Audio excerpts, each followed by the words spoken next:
I've never shared this before publicly, but I can honestly say my understanding of psychology of human behavior has helped me build one of the most powerful tools for developing raving fans in my gym business. And I am finally ready to share the system that has developed absolute evangelists for my fitness businesses that stay longer, that refer their friends, and grow my business without me even working on it. And I'm ready to share that with you today.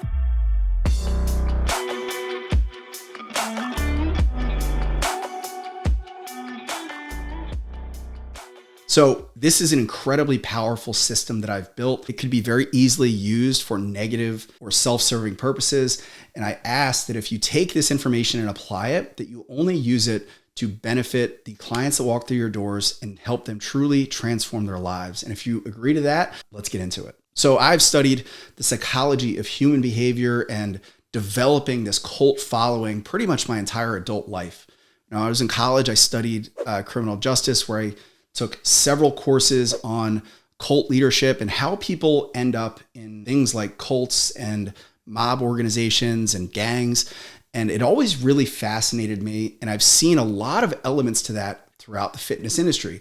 Places like CrossFit and brands that have these amazingly raving fans and super fans of their business. And I want to teach you how to build a system that will repeatedly get clients moving into high levels of commitment that get them to stay longer, spend more money, and get better results. So this is a system that I built called the engagement curve. What I did was I've worked with several consultants and experts in the world of community building and learning how to build community into your business and the psychology of community and building a following. And this is what I took away from. So where I started was I looked at my absolute most committed, engaged members in my headquarters. These are the top 10 to 20 people that have stayed the longest, that have never left. They've referred the most friends. They show up the most. They come to social events. They are just the perfect member of our community. So I looked at this group of my top, most engaged, most committed members, and I started to look at the common threads of behaviors and traits across all of them. And I created a list of my most committed and engaged members in my location elicit the following behaviors. They show up 3 or more times per week. They have referred their friends. They have written a Google review. They wear our apparel. They buy our supplements. They have friends in the gym, and they're active in our Facebook community group. So those 8 behaviors and traits are what the most committed members of my gym do. And they do those things because they are committed. And this is where the understanding of psychology comes into play, because your most committed members will do the most committed behaviors. But you can't just tell new people to do these really high levels of commitment and, big swings of energy and engagement. But what you can do is you can reverse engineer these behaviors, create the conditions for them to be done very easily. Because when the members simply do the behaviors of the fully committed, there's a cognitive dissonance, and it's an understanding that in their brains, they will say, well, I wouldn't do that if I didn't love this place, so I must love this place. So I'll give you examples of this. Your most committed members wear your t-shirts because they're proud and they want to feel and share the pride that they have for the work they do and the business that you run. By giving your member a t-shirt and giving them a chance to wear it or a reason to wear it, they will in their head now say, well, I wouldn't wear the shirt if I didn't really love this place. So that is a way to reverse engineer a higher level of commitment. And this is happening well below the conscious surface in the mind. This is happening at a very subconscious level. And I'm going to show you the exact system that we use to reverse engineer all of these behaviors in our business to move people up the engagement curve to develop more raving fans of our business than ever before. So what I would have you start doing is create that list for yourself. Now I'm going to use my list and I'm going to show you the examples from every single checklist of this list. So like I said, our top members are engaged and active in our Facebook community group. They have referred friends, they write Google reviews, they wear our apparel, they buy our supplements, they show up 3 days a week, and they come to social events. So how do we reverse engineer those behaviors? So first, you need to find a way to rank the behaviors. So we created in our CRM system a lead scoring system. So when people participate in certain behaviors digitally, they will score points in their contact. The strongest sign of commitment for your brand is a referral being generated. People would not risk their social status and put their own reputation on the line by referring a friend to your business unless they believed in you completely, fully, and had a strong level of commitment. So for us, that's a 50-point commitment. The next one is they wear our apparel. So people don't typically wear the apparel of a place unless they feel pretty strongly that they align with those values. So that's about a 20-point score in our system. Another one is supplements. The fact that somebody buys supplements from us means that they've got a high level of trust. And when they trust us, they will buy the supplements. And if they buy the supplements, they will then feel a level of trust because they'll say, I probably wouldn't take this company's supplements if I didn't trust them.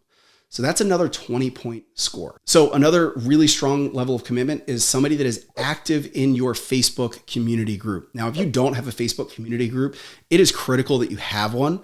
I would go and start that and invite all of your members into it. It's a great place to share content and to create a sense of being an insider in your community.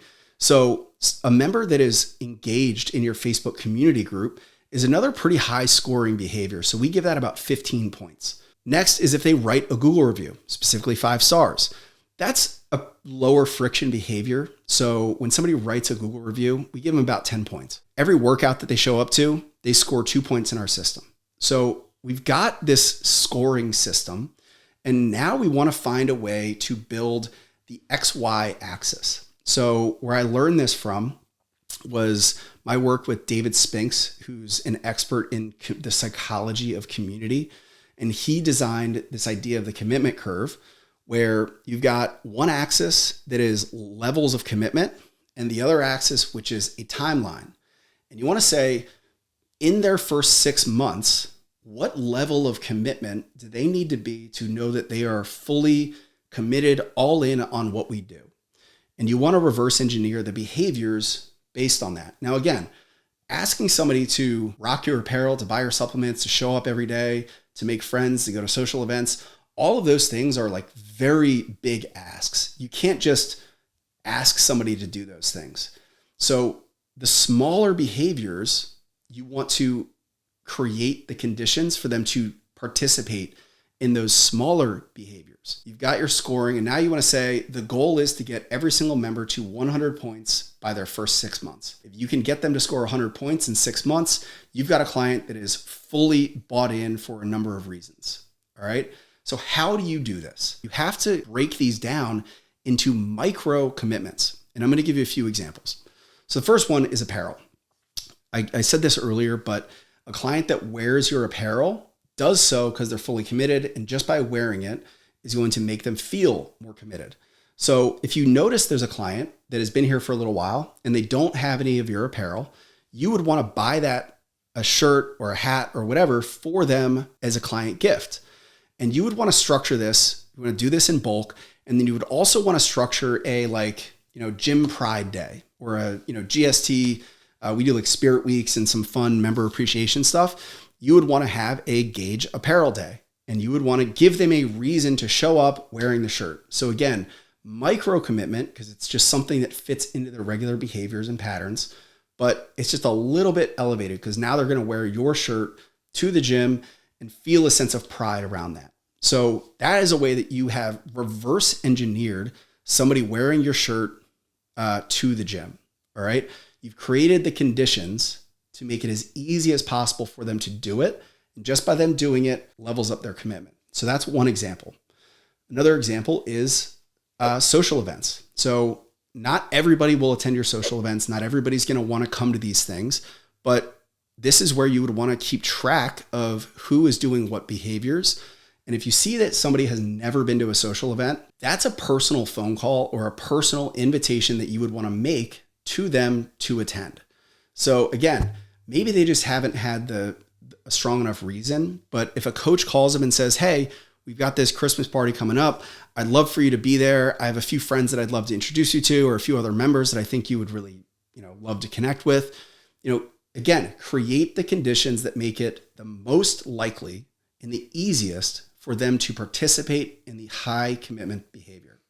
So social event is a huge one because it checks off multiple boxes. Another really, really powerful one, and this is a really cool tactic that you can apply. So if you have a Facebook members group, asking them to join the group is great. That's a micro commitment. So you can set up a link that goes out in your onboarding series that invites them to join the group. You can monitor who is in the group. There are reports that you can run. You can compare your current member group to your current member list. You can send personal invitations to those that are not in the group. You can call them and say, hey, listen, we've got this Facebook group. We post a lot of updates and tips and great content. I see you're not in there. I think it would really help because it's where we post most of our internal content. Do you want to get involved? Some people don't have Facebook, but we've actually gotten people to make a Facebook just for our group because they don't want to miss some of the content that we share. So that's a micro commitment. The most committed members are the ones that comment, post, and engage in your Facebook group. So there's actually community metrics that you can set for internal community engagement. So for example, we have engagement metrics that are based on, we want 90% of our members to be engaged in the group. We would export our list of members from Facebook. There's ways to export all of that data. And we would look at the people that are not engaged in commenting and liking or doing any activity in the group, right? Those are people that we want to, again, manufacture that engagement. And here's how. Let's say you've got that bottom list of 50 people that have never commented, they've never liked anything, they've never posted anything in the group. You would want to look at any threads that would be relevant to them. An example is maybe one of them is a lawyer and you make a post in your Facebook group and you could say, hey, I had somebody recently ask me for a local lawyer. I know that we have a few in this group. Please check in with whatever, post what type of law you practice. And then you would tag that person in the comments. So you are manufacturing their engagement based on something that is relevant to them, and it's going to get them to engage. You might say, hey, Sally, I know you're a family law attorney. Do you have anybody else that you could recommend, or are you accepting clients? Sally's going to recommend or is going to comment. She's going to engage because that helps her in some way. She's also going to feel like more of a contributor and more of that she is adding value to the community. One of the most powerful drivers of influence is the feeling of contribution, is the feeling that they are contributing to the greater good. So by now giving this quiet member a role that helps them see value in participating in, now you are manufacturing a strong level of engagement. Now, another example could be, if you had a stockpile of really helpful resources. So let's say you have one of these 50 quiet clients, that they don't get enough protein in their diet. You might make a post and you would say, I know we have a lot of people that struggle with getting more protein in your diet. One of our clients has cracked the code on this, and they would be tagged here. And you would say, hey, can you share some of your top tips for getting more protein in your diet? That member is going to comment and they're going to say, oh my God, yeah, I found this Greek yogurt thing and I started taking Engage Labs protein. And they're going to give all of their tips that have helped them as a peer get more protein. And then below that, you're going to find all of the quiet or really silent members, and you're going to tag them in the comments individually. And you're just going to say, hey, based on our conversation, I think this would be really helpful. So this works multiple layers of commitment because the member that posted the tip always does stuff like this. She's going to feel like a leader and a contributor in our group. She now has an empowered role, which is one of the top members of commitment. So just by being tapped as a resource, D is going to feel like a leader in the group. The other people are going to be receiving value. They're going to be seeing another member of this group is contributing and helping them solve their problems. So they're going to feel a peer-to-peer relationship being built. And there's more likely a chance that they're going to become friends or they're going to establish a relationship, maybe in the Facebook messages. Maybe the next time they're in the gym, they're going to say, hey, I'd love to share this. I make these protein muffins. I'll bring one in. When are you in the gym next? These are the types of things that are only possible if you reverse engineer these activities and behaviors. You want to look and take an objective lens at the behavioral red flags in your business. Everybody should be running an attendance report and seeing who's showing up and who's not, but that's not going to track the deep levels of commitment. This is going to track the behavioral red flags and the behavioral at-risk report that you can run. So you want to create your checklist of 6 to 8 items, and you want to find ways to reverse engineer to get every single member checking every one of those boxes. All right. And if you can do that, you'll systematically move all of your members up this level of commitment on this engagement curve. Retention will improve. You'll have clients that pay more, stay longer, and you'll build a massive reputation with raving fans in your local community. So again, very, very powerful in how you can manufacture these levels of engagement and commitment. But if you do it, you can change more lives than ever before. Hope this helps.